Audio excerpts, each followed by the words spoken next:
बिना देखे बोलना है। मंजू जी बोली। जयजनी दीदी। हम्म।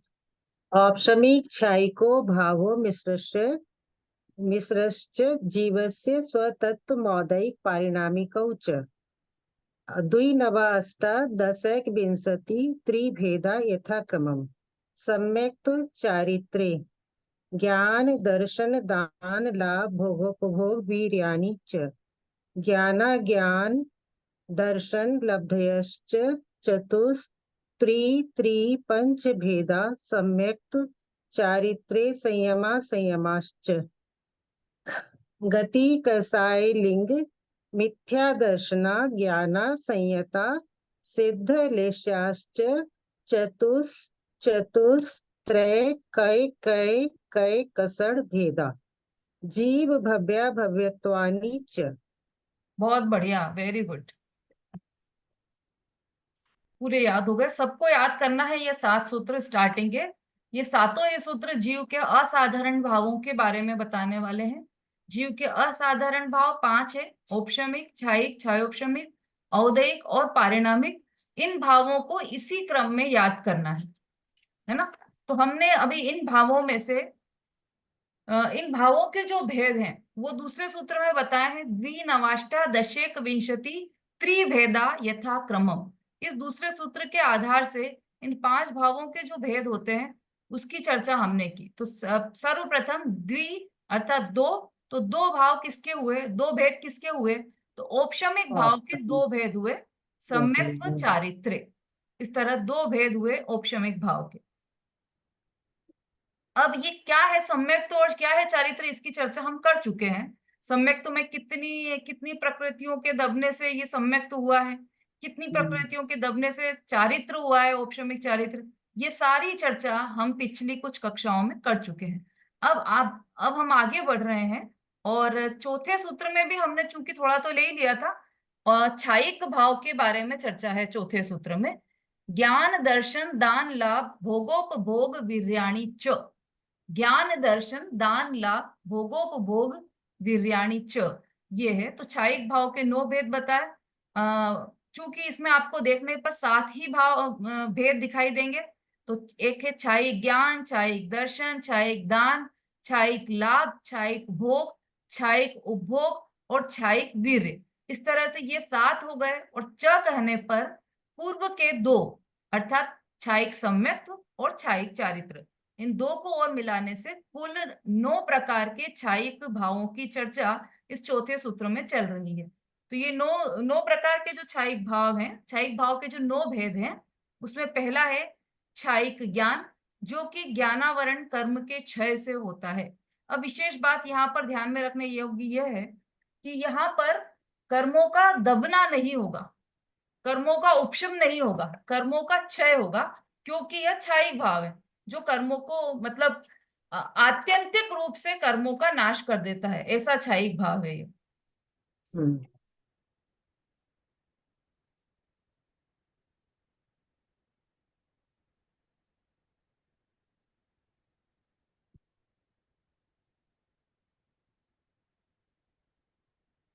अब इसी क्षायिक ज्ञान को केवल ज्ञान भी कहते हैं। मतलब जब संपूर्ण ज्ञान का प्रकट होना केवल ज्ञान है। और इसमें क्या होता है, ज्ञानावरणी की जो कर्म की अवस्था है वह सब क्षय रूप हो जाती है। कर्मों के बारे में सामान्य जानकारी हमें होना चाहिए यदि हमें यह इन सूत्रों के अर्थ समझना है तो। और मैंने पिछली कुछ कक्षाओं में कर्म की जानकारी दी भी है, और ग्रुप पर एक चार्ट शेयर भी किया है जिसमें कर्म के 8 कर्मों के विभिन्न भेदों की क्या के भेद प्रभेद भी बताए गए हैं। तो 8 कर्म कौन कौन से हैं, आप लोगों में से कोई बता सकता है? बता सकते। विशाल जैन, हैदराबाद।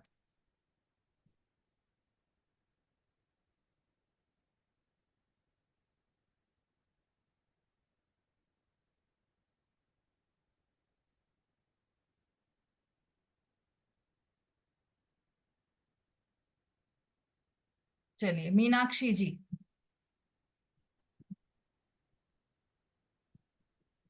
जैसे हम्म। ज्ञानावरण, दर्शनावरण, वेदनीय, मोहनीय, अंतराय, आयु, नाम और बुद्धि। हाँ, इसका सही क्रम क्या है? थोड़ा फिर से बोलिए आप। ज्ञानावरण, दर्शनावरणीय, वेदनीय, मोहनीय, आयु, नाम, गोत्र और अंतराय। हाँ, ज्ञानावर्णी, दर्शनावर्णी, मोहनीय। और पहले अंतराय चारों हाँ। घातियां। हाँ, पहले चारों घातियां और फिर बाद में चारों अघातियां। ज्ञानावर्णी, वेदनीय, आयु, दर्शनावर्णी, नाम और मोहनी और बुद्धि। अंतराय, आयु, नाम, गोत्र और वेदनी। इस तरह से ये 8 कर्म है। ठीक है, आपने जो क्रम बोला वो भी ठीक है, लेकिन चूंकि अपन समझ रहे हैं घातिया और अघातिया का डिफरेंस भी समझ रहे हैं इन चर्चाओं में, हमारे भावों की जो चर्चा है। आवाज नहीं आ रही है क्या? मैसेजेस आ रहे हैं, आवाज नहीं आ रही है। सबको आवाज आ रही है ना? आचार्य है दीदी। आयु। आ रही है। हाँ, ममता जी आपका, विशाल जी आपका वापस चेक कीजिए नेटवर्क। वॉल्यूम आपका जो चेक स्पीकर है उसको चेक कीजिएगा। तो चूंकि हम भावों की चर्चा कर रहे हैं, तो इसमें हम घातीय और अघातिया के भेद को भी देखते जा रहे हैं। इसलिए पहले चारों घातिया, ज्ञानावर्णी, दशनावर्णी, मोहनी और अंतरा, और उसके बाद चारों अघातिया कर्म। तो ये जो छायिक भाव है, ये चारों ही प्रकार के घातिया कर्मों के अत्यंत क्षय से उत्पन्न होने वाला भाव है, छायिक भाव। तो इसमें सर्वप्रथम हम केवल ज्ञान या छायिक ज्ञान को देखते हैं। तो जितना भी ज्ञानावर्णी कर्म है, आपने चार्ट में देखा होगा ज्ञानावर्णी के कितने भेद हैं। उन सब भेदों का क्षय हो जाना, मतलब ज्ञानावर्णी कर्म का पूर्णतया क्षय हो जाने से केवल ज्ञान या फिर क्षयिक ज्ञान प्रकट होता है ना। ज्ञानावर्णी कर्म के उदय से क्या होता है? आवरण आता है ज्ञान पर। उदय से आवरण आता है ज्ञान पर। और ज्ञानावर्णी कर्म के क्षय से क्या होता है कि ज्ञान प्रकट होता है। सुनने में थोड़ा उल्टा लगेगा, लेकिन यही स्थिति, आप थोड़ा विचार करोगे तो आपको समझ में आएगा कि ज्ञानावर्णीय कर्म का के उदय से क्या हुआ। तो ज्ञानावर्णीय कर्म का जो जब उदय हुआ, तो ज्ञान पर उतना उतना आवरण आ गया। ज्यादा उदय है तो ज्यादा आवरण आया, मतलब आपका ज्ञान कम होता गया, है ना। निगोदिया जीव है, उनके ज्ञानावर्णी कर्म का ज्यादा उदय है, तीव्र उदय है, इसलिए उनके ज्ञान पर आवरण ज्यादा है। तो इसलिए उनको क्या कितना ज्ञान होता है कि उनको अक्षर के अनंतवें भाग के बराबर ज्ञान होता है, बहुत कम ज्ञान होता है निगोदिया जीवों को, क्योंकि उनका ज्ञानावर्णी कर्म का उदय अधिक है। और जिनके ज्ञानावर्णी कर्म का उदय कम है, उनका क्षयोक्षम ज्यादा होता है, उनका ज्ञान ज्यादा प्रकट ज्यादा होता है ज्ञान, है ना। ये भाषा थोड़ा सा आप उपयोग लगाएंगे तो समझ पाएंगे कि ज्ञानावर्णीय कर्म का, ऐसे कर्म जो ज्ञान पर आवरण डाले, उन कर्मों का यदि तीव्र उदय हुआ तो ज्ञान कम होगा। उन कर्मों का यदि अ, उदय कम हुआ तो ज्ञान पर आवरण कम रहेगा और ज्ञान ज्यादा प्रकट होगा। ठीक है। और यदि वो कर्म, ज्ञानावरणी वाले कर्म पूरे सत्ता में से ही चले जाएं, क्षय ही हो जाए, उनका नष्ट ही हो जाए, तो केवल ज्ञान प्रकट हो जाता है। तो ऐसा यह केवल ज्ञान है जो ज्ञानावरणी कर्म के क्षय से उत्पन्न होता है, ऐसा क्षयिक ज्ञान पहला। दूसरा, क्षयिक दर्शन।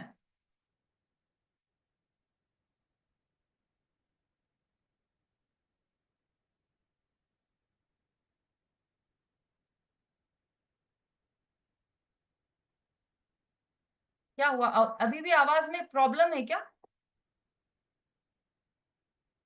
आ रही है ना सबको आवाज? हाँ, बोलिए संगीता जी। ओ सॉरी दीदी, वो 8 कर्म का उस समय का ध्यान ड्रेस था। चलिए सुनीता जी।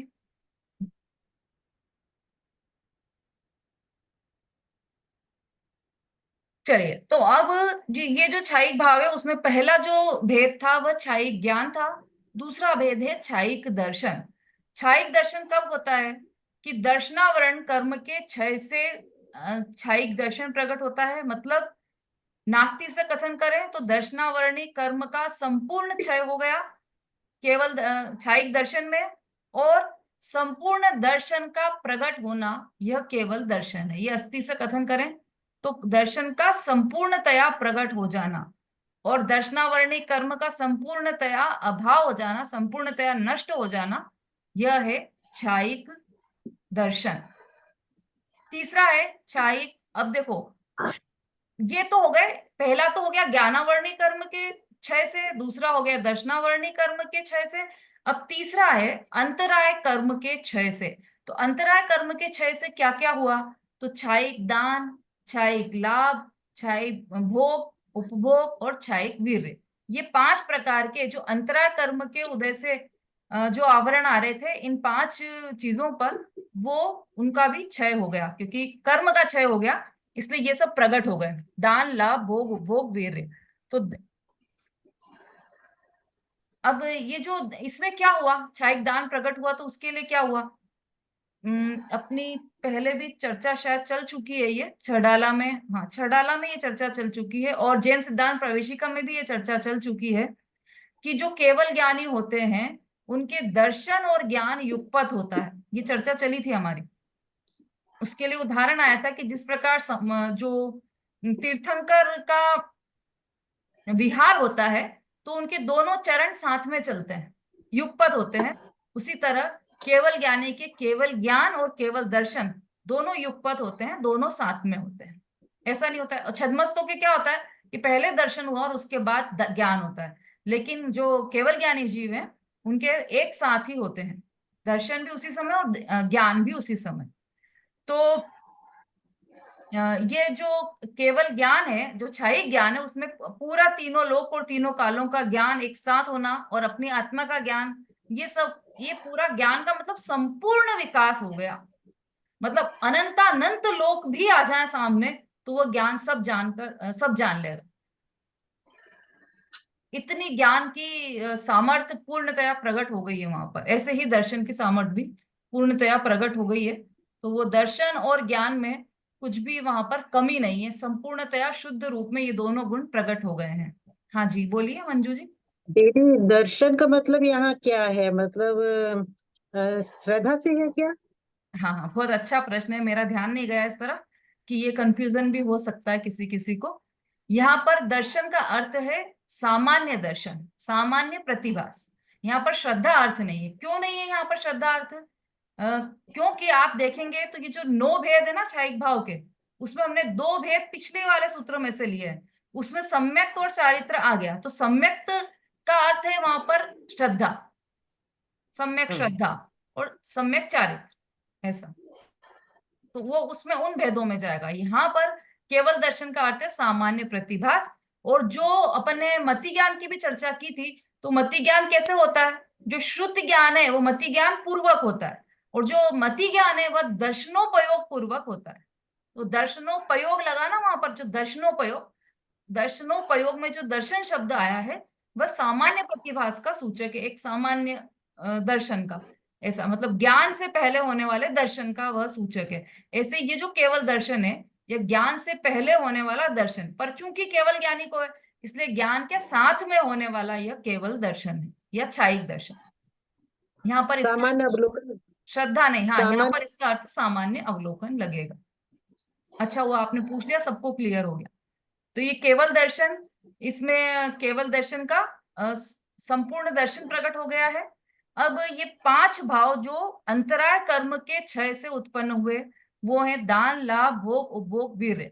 तो अपने गुण की निर्मल पर्याय अपने लिए दानादिक 5 भाव रूप से संपूर्णतया प्रकट होती है, उस समय दानांतराय इत्यादि 5 प्रकार के अंतराय कर्म का स्वयं क्षय होता है।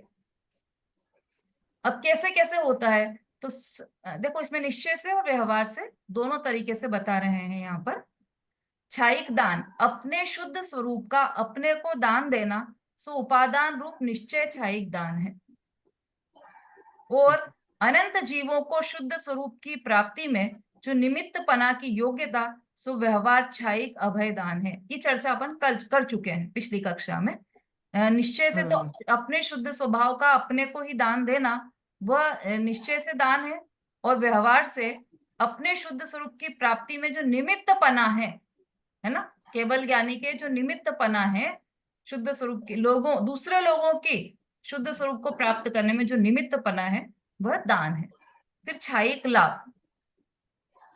छायिक लाभ में क्या हुआ? अपने शुद्ध स्वरूप का अपने को लाभ होना, सो निश्चय छायिक लाभ है, उपादान है।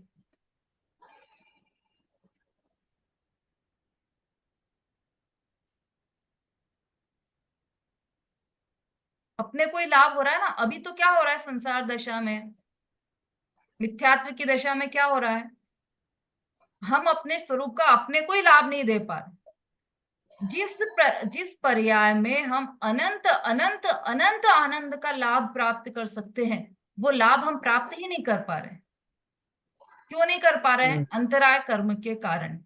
निमित्त की अपेक्षा से कथन है, अंतराय कर्म के कारण हम अपने ही स्वरूप का लाभ नहीं उठा पा रहे हैं, अपने ही अनंत आनंद को भोग नहीं पा रहे हैं, अपने ही अनंत सुख का वेदन नहीं कर पा रहे हैं इस अंतराय कर्म के निमित्त से। तो जब अंतराय कर्म का क्षय हो गया तो अनंत लाभ प्राप्त हो गया, क्षयिक लाभ प्राप्त हो गया, तो अपने स्वरूप का अपने को ही लाभ प्राप्त हो गया। तो ये तो निश्चय से हो गया क्षयिक लाभ। और निमित्त रूप से शरीर के बल को स्थिर रखने में कारण रूप,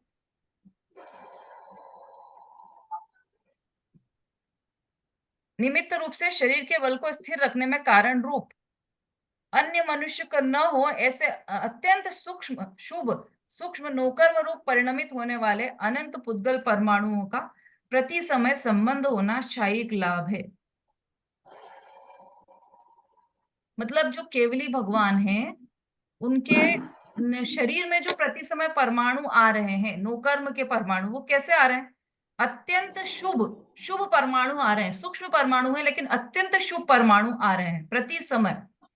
जो ये नौकर्म रूप शरीर रहता है ना, हमें ऐसा दिखाई देता है कि मैं तो आज मोटा हो गया, आज पतला हो गया, लेकिन इसमें प्रति समय अनंत परमाणु जा रहे हैं और अनंत परमाणु आ रहे हैं। इतने सूक्ष्म है कि हमें दिखाई नहीं देते, इसलिए हमें पता नहीं चलता। लेकिन प्रति समय इन नौ कर्म में अनंत परमाणु आ रहे हैं और अनंत परमाणु जा रहे हैं।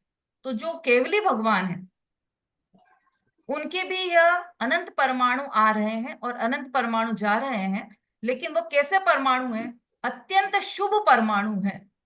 भक्तामर में भी एक आता ना,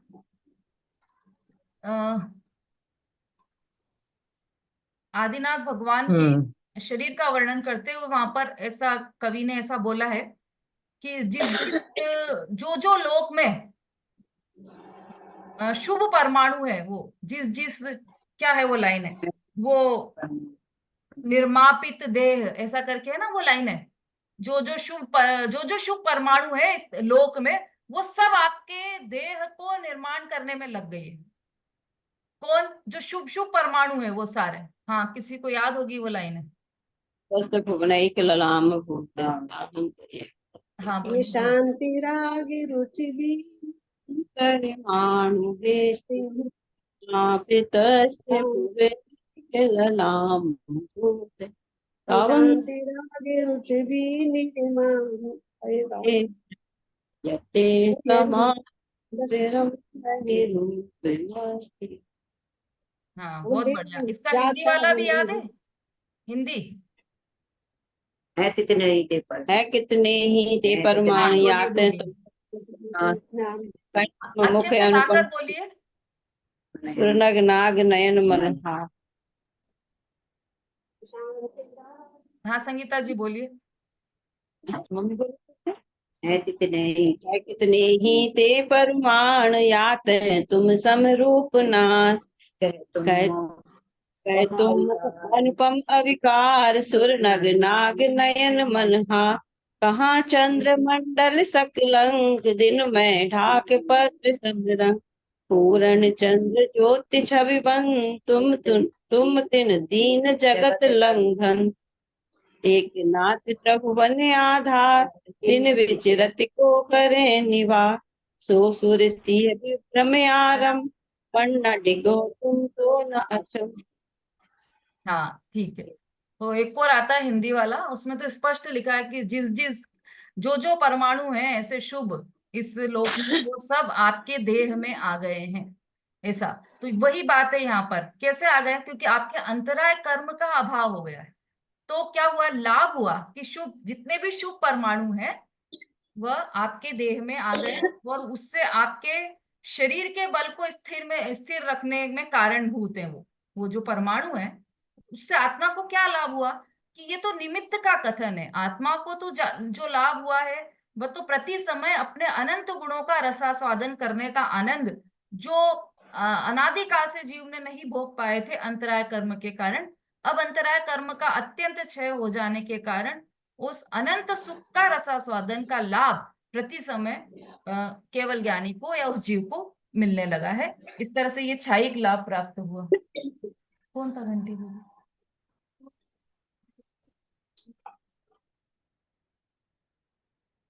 अगला है क्षयिक भोग। अपने शुद्ध स्वभाव का भोग क्षयिक भोग है और निमित्त रूप से पुष्प वृष्टि आदि विशेषों का प्रकट होना क्षयिक भोग है। देखो, अपने शुद्ध स्वभाव का भोग जो अनादि से नहीं किया, ऐसे शुद्ध स्वभाव का भोग अब अंतराय कर्म का क्षय हो जाने से यह भोग भी होने लगा। कौन सा भोग? अपने शुद्ध स्वभाव का भोग होने लगा। और निमित्त में क्या हुआ? पुष्प वृष्टि आदि विशेषों का प्रकट होना क्षयिक भोग है ना। जिनके समोशरण लगता है या गंध कुटी लगती है तो उनके पुष्प वृष्टि आदि ये जो चीजें होती है, भोग है ना, भोग, इसलिए पुष्प वृष्टि। भोग किसका होता है? भोग और उपभोग दो शब्द हैं यहाँ पर। भोग किसका होता है? जिस वस्तु को एक बार ही भोगा जा सके उसका भोग होता है, और जिस वस्तु को बारंबार भोगा जा सके उसे उसका उपभोग होता है। तो ये पुष्प वृष्टि, तो पुष्प वृष्टि को लिया है भोग में क्योंकि वो उसका एक ही बार भोग होगा। पुष्प वृष्टि हुई है ना, गंधोतक वृष्टि होती जैसे। तो जो जो चीजें अभी जैसे हम भोजन करते हैं तो वह हुआ भोग, और वस्त्र पहनते हैं तो वह होता है उपभोग, क्योंकि वो वस्त्र बार बार पहना जा सकता है इसलिए उपभोग। और भोग किस लिए भोजन का? क्योंकि एक ही बार भोगा जा सकता है उसे। तो ऐसे ही यहाँ पर पुष्प वृष्टि को का भोग हो गया क्योंकि क्षयिक भोग प्रकट हो गया, अंतराय कर्म का नाश हो गया, अंतराय कर्म सत्ता में से ही चलेगा, नष्ट हो गए। फिर क्षयिक उपभोग, अपने शुद्ध स्वरूप का प्रति समय उपभोग होना, सो क्षयिक उपभोग है। बारंबार उपभोग हो रहा है उसी शुद्ध स्वरूप का, जिसका भोग किया था उसका बारंबार उपभोग भी हो रहा है। कि भोग हो गया था तो फिर उपभोग कैसे हुआ? वह ऐसे हुआ कि प्रति समय नया नया आनंद आ रहा है, तो उस आनंद का तो भोग ही हुआ ना, खत्म हो गया। इस समय दूसरे समय में नया आनंद उत्पन्न हुआ, नया आनंद आ रहा है, इसलिए वो भोग कहा। फिर उपभोग क्यों कहा? उपभोग इसलिए कहा कि वही आनंद अगले समय में भोगने वाले हैं, अगले समय फिर वही आनंद, फिर वैसा का वैसा ही आनंद भोग रहे हैं, इसलिए उसे उपभोग कहा। दोनों अपेक्षा से कथन है यहाँ पर।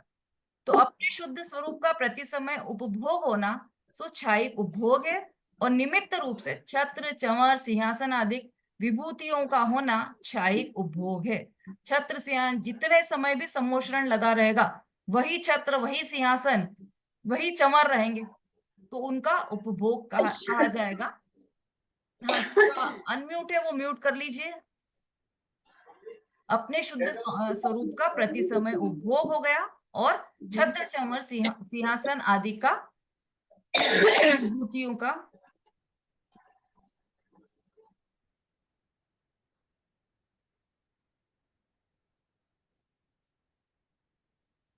हाँ, अपने आप ही म्यूट कर लीजिए भाई जिसका, क्योंकि यहाँ से बार बार देखना मुश्किल है थोड़ा।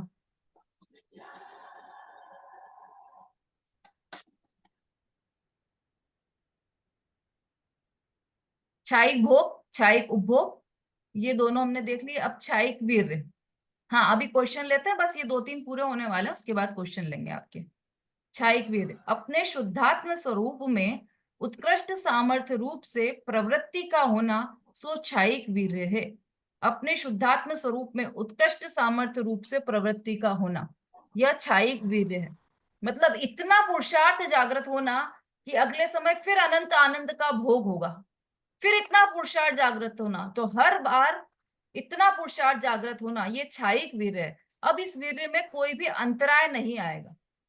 क्षयिक वीर है ना, क्योंकि अंतराय कर्म का तो अंतराय कर्म का तो आत्यंतिक रूप से क्षय हो गया, तो इसलिए ये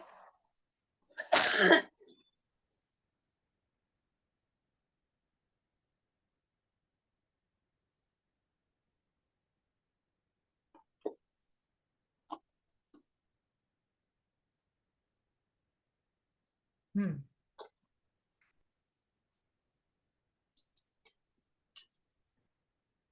अब क्षयिक, अब कौन से बच गए? वो दो जो हमने पिछले सूत्र में देखे थे, वो दो बच गए। तो क्षयिक सम्यक्त और क्षयिक चारित्र, वहां पर उपशम सम्यक्त की बात थी, इसलिए औपशमिक सम्यक्त और औपशमिक चारित्र। अब यहाँ पर क्षयिक भाव की बात है, तो क्षयिक सम्यक्त और क्षयिक चारित्र।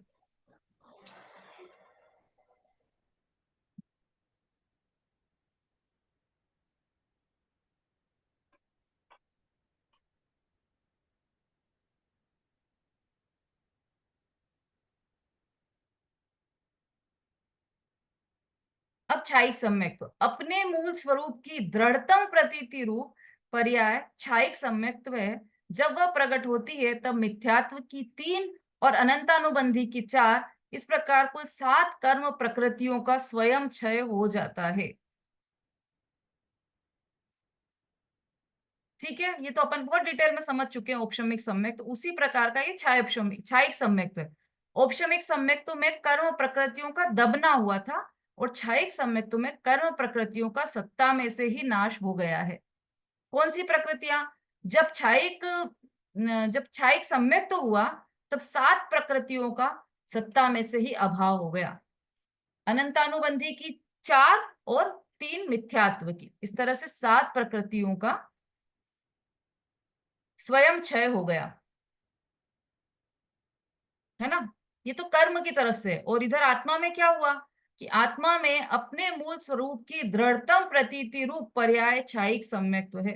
दृढ़तम प्रतीति, ऐसी प्रतीति जो अब कभी भी नहीं डिगेगी, आगे आने वाले अनंत काल में भी कभी भी ऐसा नहीं होगा कि यह सम्यक तो छूट जाए और मिथ्यात्व उत्पन्न हो जाए, और ये आत्मा की जो श्रद्धा है वह डिग जाए कि नहीं नहीं मैं तो शरीर हूं, ऐसा वो कभी भी नहीं मानने वाला। इतनी दृढ़ श्रद्धा हो गई, क्योंकि यह क्षयिक सम्यक्त है। अब क्षयिक चारित्र, अंतिम जो इसका अंतिम भेद है क्षयिक भाव का, अपने स्वरूप का पूर्ण चारित्र प्रकट होना सो क्षयिक चारित्र है। उस समय मोहनीय कर्म की शेष 21 प्रकृतियों का क्षय होता है। इस प्रकार जब कर्म का स्वयं क्षय होता है, तब मात्र उपचार से यह कहा जाता है कि जीव ने कर्म का क्षय किया है। परमार्थ से तो जीव ने अपनी अवस्था में पुरुषार्थ किया है, जड़ प्रकृति में नहीं। ये इस क्षयिक भाव से ये समझना चाहिए। क्या हुआ? ये क्षयिक चारित्र में क्या हुआ कि अपने स्वरूप का पूर्ण चारित्र प्रकट होना। पूर्ण चारित्र अर्थात अपने स्वरूप का पूर्ण आचरण, रमण, अपने स्वरूप में ही रमना। तो पूर्णतया रम गए, अब कभी भी अपने स्वरूप से बाहर नहीं निकलेंगे। स्तुति पढ़ी होगी आपने, वीत राग जिन महिमा थारो, वरन सके को जन त्रिभुवन में। इसकी दूसरी लाइन विशेष ध्यान देने योग्य है। निज उपयोग आपने स्वामी, गाल दियो निश्चल आपन में। हे असमर्थ बाह्य निकसन को, लवण घुला जैसे जीवन में। वीत राग जिन महिमा थारो, वरन सके को जन त्रिभुवन में। हे वितरागी देव, आपकी महिमा को पूरे 3 जगत में कोई भी वर्णन नहीं कर सकता, क्योंकि आपने क्या किया? निज उपयोग आपने स्वामी, गाल दियो निश्चल आपन में। अपने स्वरूप में इस तरह से गाल दिया है कि हे असमर्थ बाह्य निकसन को, अब बाहर निकलने में असमर्थ है। कैसे असमर्थ है? लवण घुला जैसे जीवन। हे असमर्थ बाह्य निकसन को, लवण घुला जैसे जीवन, जैसे लवण घुला, जैसे आगे का शब्द जैसे पानी में नमक घुल गया हो, ऐसे ही। तो अब नमक को निकाल सकते हैं क्या? एक बार पानी में नमक घोल दिया तो उसको, नमक को पानी से अलग कर सकते हैं क्या? कि नहीं कर सकते।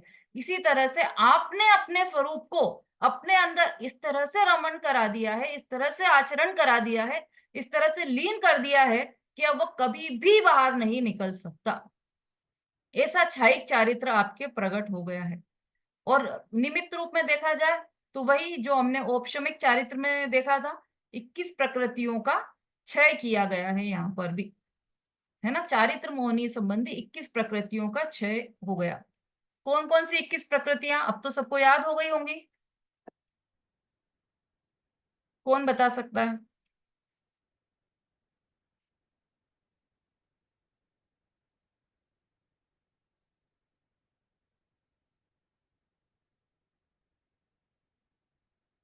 रंजना जी।